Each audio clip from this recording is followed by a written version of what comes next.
ഉണ്ടാവില്ല. അപ്പോൾ ഇത് ഓട്ടോമാറ്റിക് വണ്ടിക്ക് വേണ്ടി ഞാൻ പറയുന്നത്. ഈ ഒരു ചെറിയ കാര്യം ശ്രദ്ധിച്ചാൽ നിങ്ങൾക്ക് ചെറിയൊരു മെയിൻ്റനൻസ് കുറക്കാൻ പറ്റും. ഓക്കെ, അത് ചെയ്യേണ്ടത് നിങ്ങളിപ്പോൾ ഡ്രൈവിലാണ് വരുന്നത്, ഡ്രൈവ് മോഡിൽ കാലിലെ ബ്രേക്ക് പിടിച്ച് വണ്ടി നിർത്തി. നിങ്ങൾക്ക് 2 തരത്തിൽ പാർക്ക് ചെയ്യാം. ഇതാണ് ഇതിൻ്റെ ഗിയർ നോബ്. ഇതിൽ പാർക്കുണ്ട്, റിവേഴ്സ് ഉണ്ട്, ന്യൂട്രലുണ്ട്, ഡ്രൈവ് ഉണ്ട്, പിന്നെ M+- എന്ന് പറഞ്ഞാൽ മാനുവൽ. ഓക്കെ, അപ്പോൾ നേരെ ബ്രേക്ക് പിടിച്ച് നിർത്തിയിട്ട് നിങ്ങൾക്കിത് നേരെ പാർക്കിങ്ങിലേക്ക് ഇടുക, ഹാൻഡ് ബ്രേക്ക് ഇടുക, വണ്ടി പാർക്കിങ്ങിലായി. ഇങ്ങനെ ചെയ്യാം, കുഴപ്പമൊന്നുമില്ല കേട്ടോ.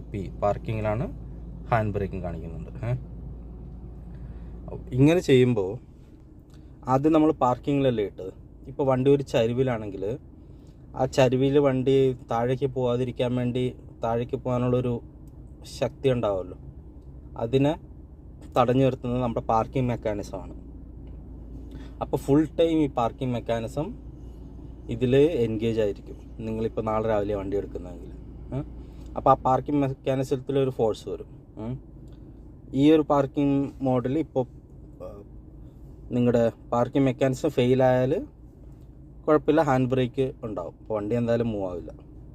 അടുത്തത് റെക്കമെൻഡ് ചെയ്യുന്നത്, ഇപ്പോൾ നിങ്ങൾ ഡ്രൈവിൽ വരികയാണ്. ഓക്കെ, വണ്ടി കാലിലെ ബ്രേക്ക് പിടിച്ച് നിർത്തി, ചെയ്യേണ്ടത് നേരെ ന്യൂട്രലിലേക്ക് ഇടുക. ഇപ്പോൾ ഒരു ഗിയറും എൻഗേജ്ഡ് അല്ല, ഒരു മെക്കാനിസം എൻഗേജ്ഡ് അല്ല, നിങ്ങളുടെ കാലിലെ ബ്രേക്കിലാണ് വണ്ടി നിൽക്കുന്നത്. ഓക്കെ, അത് കഴിഞ്ഞിട്ട് ഹാൻഡ് ബ്രേക്ക് ഇടുക, എന്നിട്ട് കാലിലെ ബ്രേക്ക് എടുക്കുക. ഇപ്പോൾ വണ്ടി ഹാൻഡ് ബ്രേക്കിലാണ് നിൽക്കുന്നത്. അത് കഴിഞ്ഞിട്ട് നേരെ പാർക്കിംഗ് ഇടുക. ഇപ്പോൾ വണ്ടി ഒരു ചരിവിലാണെങ്കിലും ഇതിൻ്റെ വണ്ടിയുടെ ഫുൾ വെയിറ്റ് നിൽക്കുന്നത് ഹാൻഡ് ബ്രേക്കിലാണ്. ഹാൻഡ് ബ്രേക്ക് എന്തായാലും അതൊക്കെ വിസ്റ്റാൻഡ് ചെയ്യാനുള്ള ഇതിലാണ് ചെയ്തിരിക്കുന്നത്. അപ്പോൾ നിങ്ങളുടെ പാർക്കിംഗ് മെക്കാനിസം ഫ്രീ ആയിരിക്കും. ഓക്കെ, അതിൽ ഫോഴ്സ് ഒന്നും വരില്ല. പിന്നെ പാർക്കിംഗ് മെക്കാനിസം അവർ ഡിസൈൻ ചെയ്യുമ്പോൾ എന്തായാലും ഇതൊക്കെ മനസ്സിൽ കണ്ടിട്ടായിരിക്കും ചെയ്യുന്നത്.